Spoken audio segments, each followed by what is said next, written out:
Hello, everyone. So I want to do a video in regards to foreign policy, specifically Russia or Russiagate, I should say, Venezuela and Iran. But before we get to that, I have to bring up yet again, like how many videos have I done where I have to address Ilhan Omar being smeared, and she doesn't even have to say anything anymore. It's just people will evoke her for like these non sequitur reasons. I mean, like it just has nothing to do with anything. But unfortunately, there was a white supremacist that committed a hate crime, um, and it was in California. One person was killed. Lori Kay was her name, and three others were injured. And it was at a synagogue. Um, we know the politics of this guy. I mean, he was a white supremacist. He frequented a site called 8chan and published a manifesto, and his family was shocked by the views that he was espousing. And yet, Meghan McCain and Ben Shapiro, they're putting blame on Omar's supposedly anti-Semitic comments, which is, this is just ridiculous, because it's so funny because they always love to say, well, you shouldn't use anti-Semitism as this political hammer or this like political tool for you to further your agenda. But that's exactly what these people do. Is they're taking something that they're claiming is anti-Semitic. When if you look at her comments, they aren't. They're substantive critiques of the government of Israel and the power of lobbying and money in politics in this country, and they're making that out to be anti-Semitic, and they're trying to make the both sides argument. Like, oh well, there's hate on both sides, so I guess I must be a smart person for saying that or something. Like it's just, not only is it unfair, this smear against her, because it's not anti-Semitic, but it's putting her life in danger, because ever since Trump tweeted the video of Ilhan's comments about 9/11 being taken out of context, ever since that, she's been receiving death threats, and it's really shocking to watch the disconnect go on with this, because the mainstream media, of course, doesn't call out these smears and doesn't correct the record. They love to do it for other reasons. Like, in Russiagate, like we're gonna get to, they obsess over every single little detail. But when it comes to Ilhan Omar and her comments being taken out of context, and like I'm saying, she's receiving death threats as a result of these smears and this kind of narrative against her, it doesn't come up ever. So I just wanted to update people on that real quick. So in regards to Russiagate, William Barr testified today before Congress. I have only really seen clips of it, but the Democrats were just ripping him to shreds.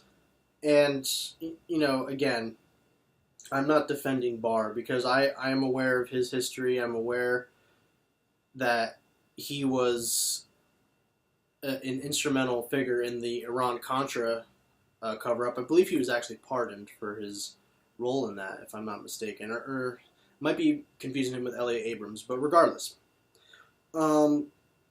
Mueller came out and said that the Barr summary does not provide the context, nature, and substance of the report.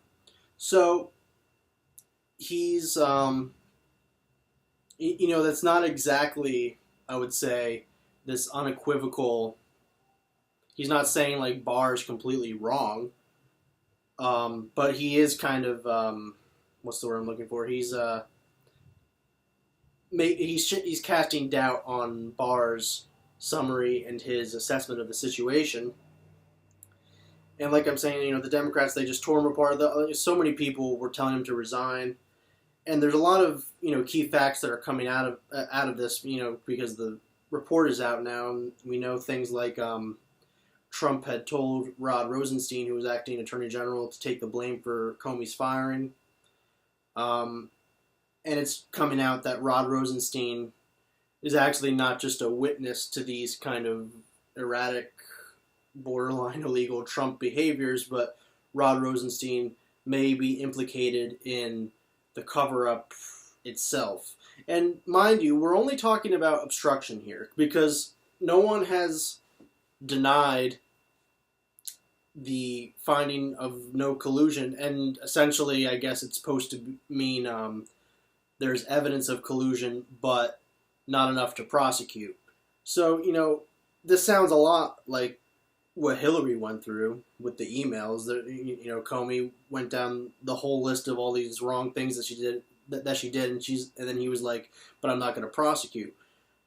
I definitely see a parallel there, and obviously, like,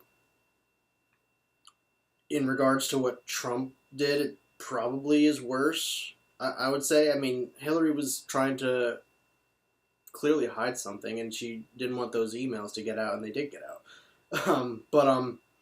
Trump, on the question of obstruction, on the question of like him telling his staff to lie, and for him, I think that is pretty problematic, and actually, it probably doesn't happen that often. It actually happens often, like lying in politics, and if you're in the White House, but in this context of they have to lie for Trump, they have to lie in order to soften this investigation on him. So the context of that matters, because I saw a Fox News guy, Andrew Napolitano, who's a judge, and he's on Fox News. They tend to agree with Trump, but he's listing all these things about, he broke the law in this way and that way. It's different if it's for a reason of national security and so on, but it's for an investigation on Trump. But okay, what I fail to understand from all of this is why Mueller simply didn't just pursue the obstruction charge, because it seems to me, if this conversation that we're having is all about like, there's actually evidence for all these things, so like, why aren't we charging Trump then? That's what I just get confused about, because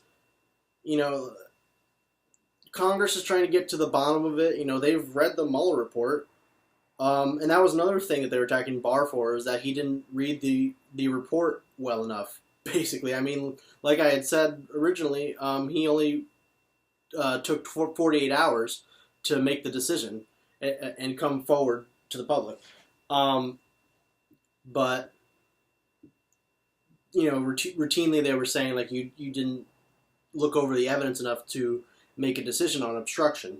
But again, like if the evidence is there, then I guess it basically comes down to Barr. If it was a different acting attorney general, someone who was more neutral than William Barr, I guess they would have come to a different conclusion and probably pursued the obstruction charge. But why doesn't Mueller get any of the blame there, is what I don't quite understand. Maybe I don't understand enough about how this works. But, they're still trying to kind of absolve Mueller from letting the cat out of the bag, I guess you could say, and just passing the buck and the responsibility to William Barr. And it's surprising, I guess you could say, because Barr seems to be doing Trump's bidding. I was, trying to just keep an open mind when the report first came out, and I thought to myself, like Barr, I don't think he would lie in such a way that would get him in trouble later, because I had to assume that he knew he was going to go before Congress. I had to assume he knew that. So, I guess at the end of the day, he just is doing Trump's bidding for other reasons that we probably don't know. Trump has his back, and if the president has your back, it's a pretty sweet deal, I guess. And just to kind of wrap up my opinion in terms of what's going on right now in the investigation, like, I support going after Trump. Um, it seems to me like obstruction. I've talked countless times about he was on MSNBC and said that he thought about Russia when he fired Comey, and that's just one example. There's like around 10 examples of obstruction that I think are outlined in the report. And he'd even considered firing Mueller. So I'm for going after Trump, but the thing that pisses me off is that the Democrats, they fight so viciously on this issue, and when you watch, people like Kamala Harris or that Hawaiian congressman lady, I don't know her name, but regardless, they're so vicious in attacking and getting to the bottom of this. But why don't they ever fight on other issues? And you could even point to things like Trump violating the emoluments clause of the Constitution and just regular garden variety corruption. And I guess maybe that's not their place. It's supposed to be the Southern District of New York. But they just never call attention to these issues. And I wish they did. You only really see people like AOC get passionate about issues that affect everyday America, climate change, Medicare for all, and so on. A lot of the bigger establishment type Democrats, they probably don't want to talk about corruption. They don't want to talk about those kind of things because they have some corruption too to deal with, the establishment Democrats, and they know that they benefit from that. So I think that probably has a lot to do with it. So let's go to Venezuela. We have an attempted coup underway. As far as I know, it's not successful, and it doesn't, quite look like it's going to be successful. But a lot of people have been saying, it's kind of at a breaking point now, where it seems like it's either going to fail or succeed, and kind of in this moment now. I don't know. It could be more drawn out, but right now the tensions are high.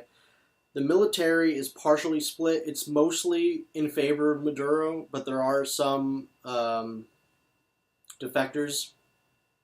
And, the military, part of the reason why is because Maduro,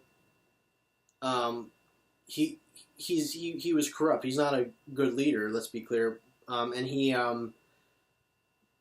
basically gave stock in the oil industry to a lot of his military cronies, so they have material benefit to support Maduro. So that's why a lot of them are on his side.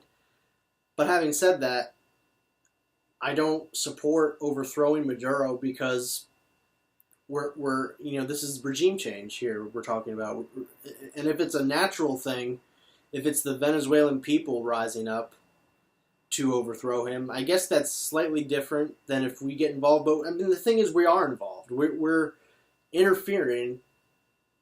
We have been, for a while, and we're continuing to.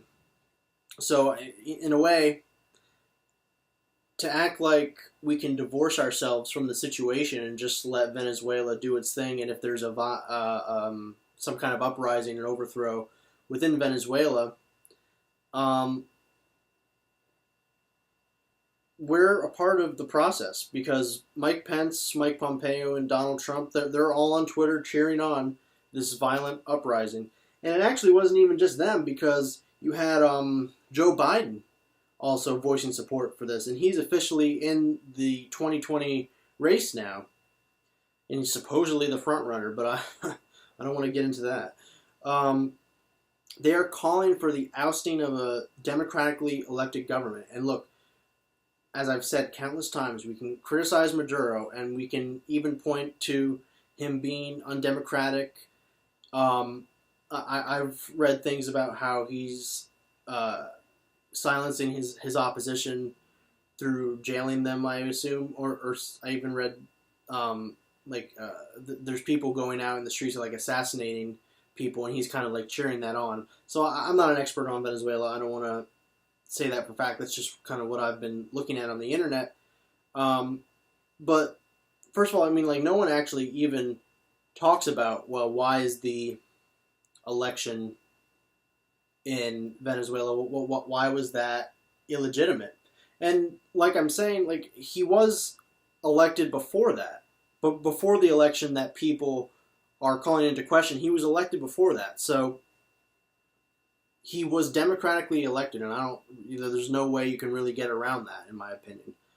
And I think overthrowing a government it just leaves more questions to be answered, and I don't think we should just trust Guaido, especially since Trump and all the right-wingers are endorsing him. We have the evidence to suggest, John Bolton and Trump on cameras saying, they want the oil. That's what their focus really is on. And I think that's problematic. This is, a familiar road for U.S. empire. And on top of this, we have Eric Prince, who he's running Blackwater. I believe Blackwater goes by a different name now because it got such a bad rap when they were in the Iraq War. He's pitching to the White House that we should be sending mercenaries to Venezuela to finish this up. And I'm going to read from Reuters. This is an article from just a day ago. Eric Prince, the founder of the controversial private security firm Blackwater and a prominent supporter of U.S. President Donald Trump, has been pushing a plan to develop a private army to help topple Venezuela's socialist president Nicolas Maduro. 4 sources with knowledge of the effort told Reuters. Over the last several months, the sources said Prince has sought investment and political support for such an operation from influential Trump supporters and wealthy Venezuelan exiles. In private meetings in the United States and Europe, Prince sketched out a plan to field up 5,000 soldiers for hire on behalf of Venezuelan opposition leader Juan Guaido, according to 2 sources with direct knowledge of Prince's pitch. One source said Prince has conducted meetings about the issue as recently as mid-April. White House National Security Council spokesman Garrett Marquis declined to comment when asked whether Prince had proposed his plan to the government and whether it would be considered. A person familiar with the administration's thinking said the White House would not support such a plan. Venezuela opposition officials have not discussed security operations with Prince, said Guaido spokesman Edward Rodriguez, who did not answer additional questions from Reuters. The Maduro government did not respond to a request for comment. Some U.S. and Venezuelan security experts told of the plan by Reuters called it politically far-fetched and potentially dangerous because it can set off a civil war. A Venezuelan exile close to the opposition agreed, but said private contractors might prove useful in the event Maduro's government collapses by providing security for a new administration in the aftermath. A spokesman for Prince, Mark Cohen, said this month that Prince has no plans to operate or implement an operation in Venezuela and declined to answer further questions. So, it looks like the White House and the administration are not necessarily taking to this idea, but, Prince is someone who has a lot of sway over Trump. I mean, he's been a very vocal supporter of him. He has, a direct line to him. And it's just,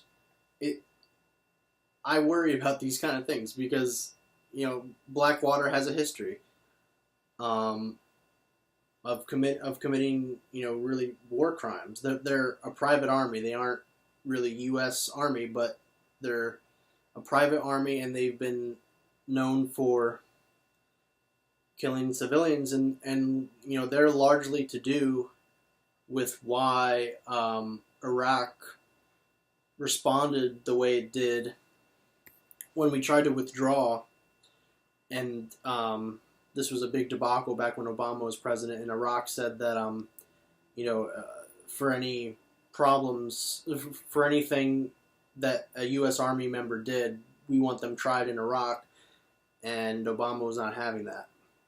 I think that was actually, if I remember correctly, that was the reason why we ended up trying to leave.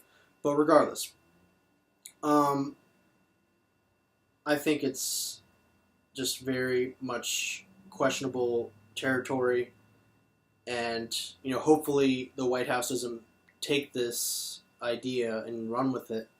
But you never know. It could always be a scenario where Trump kind of has a power grab moment, and not necessarily a power grab, but just like a way for him to help surge his popularity. And when presidents, when they're in a situation where they have to, go to war and they make that case, it has to be a successful case you make to the public, which with Venezuela would be very dubious. But you just, we have to wait and see how this unfolds, because unfortunately the situation is at a breaking point right now in Venezuela, and we don't quite know what's going to happen. I tend to think the coup is not going to be successful, but we just don't know at this point.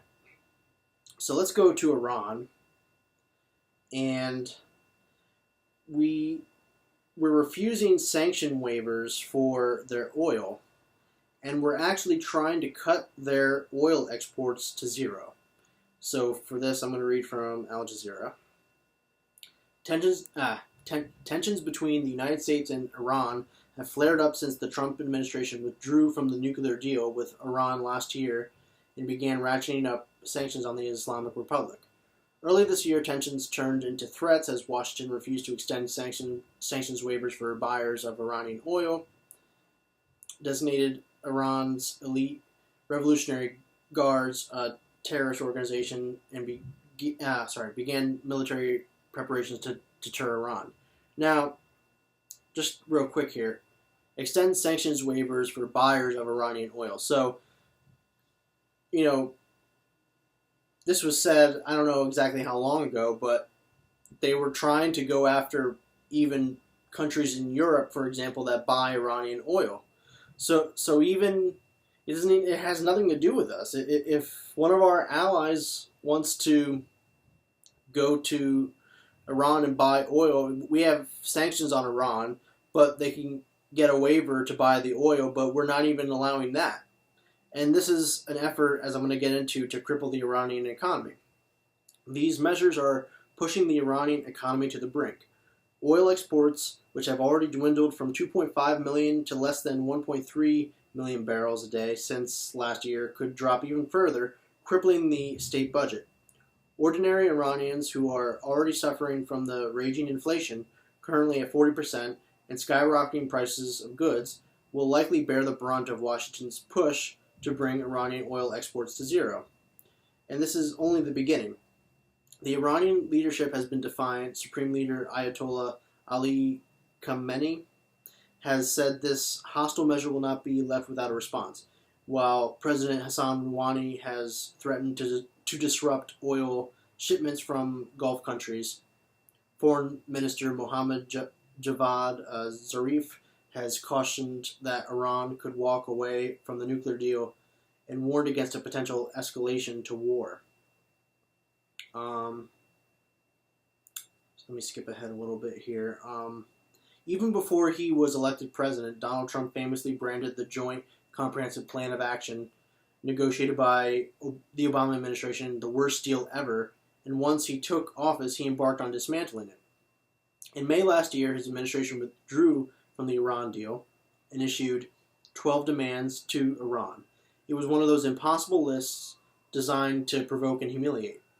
The U.S. wants Iran to end all its nuclear and missile programs, withdraw its forces from Syria, stop its destabilizing policies in Iraq, Afghanistan, and the Gulf, and cease its support for armed groups like Hezbollah, Hamas, and the Houthis in exchange for negotiating a new nuclear deal. So, I just have to stop there for a second. Like, they're saying, do all that before we even talk about negotiating a new deal, and then you're going to have to come up with, you're going to come against, a whole another set of conditions, I'm sure. So, like, that is an impossible list. Like, they're just not, they're certainly not going to do all of that. Like, it may be one or two things, but no one would have been more surprised than the U.S. itself if Iran had said yes to any of it. These demands basically constitute total Iranian surrender, not only to the U.S., but also to Israel and Saudi Arabia, Trump's key regional partners and principal drivers behind the new Iran policy. And, yeah, it goes on, but just, this is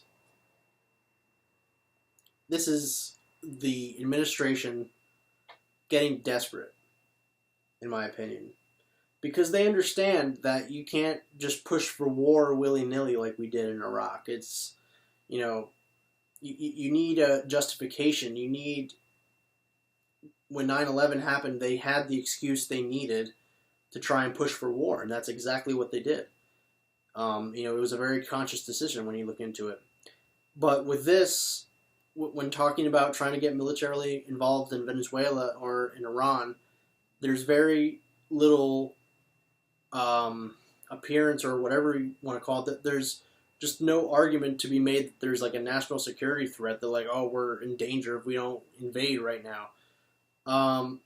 But they're doing everything within their power to try and foment a situation where they can get more involved. And in this case, they're trying to, not that dissimilar from Venezuela, they're trying to, throw the economy into chaos. They know that they're doing this by trying to cut the oil exports to zero. And like it said in the article, the Iranian people bear the brunt of that, because as their economy suffers and the inflation goes up, the prices of goods, they go up, and they are the ones that suffer the consequences. And the idea is that they're supposed to, get really angry at the government and start a revolution and overthrow the Iranian government.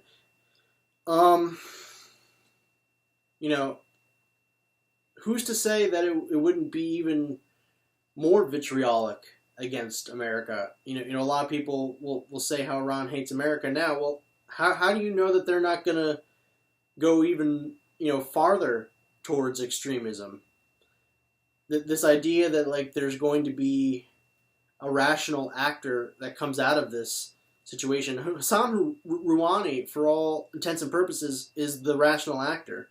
He understands that the supreme leader is, they're an extremist Islamist, and he understands the consequences of U.S. action in this way.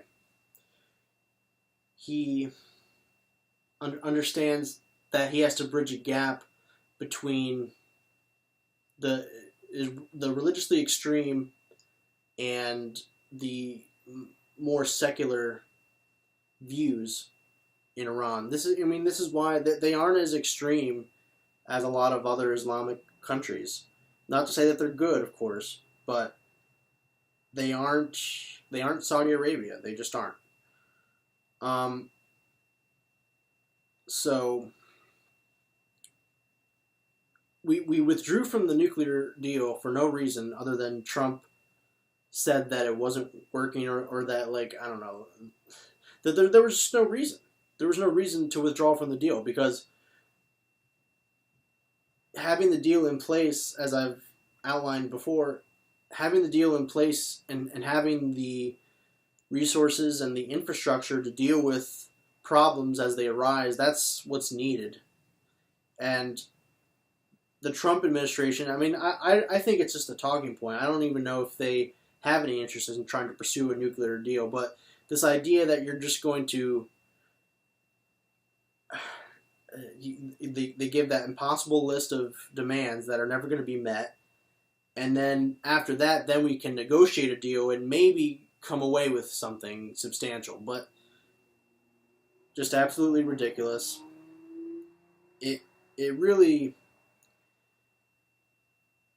pisses me off that there's people in charge that clearly have an agenda to get more hawkish on foreign policy, and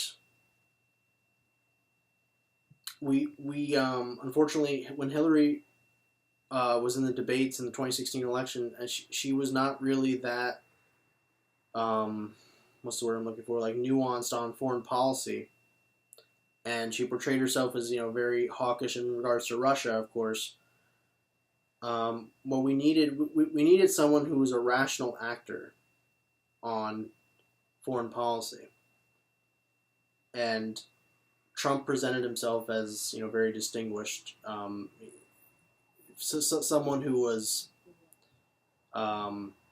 able to come away with a good understanding of things when it came to Russia, I guess. Regardless, it's a pretty scary state of affairs. Let's hope that this does not escalate further in regards to Iran. I mean, I don't know what the next course of action should be. This article basically outlines how we kind of have to be the ones to draw back, because we're just kind of stoking the flames with Iran too much at this point, and so we kind of have to be the smarter actors in the room. But unfortunately, that's probably not going to be the case for some time.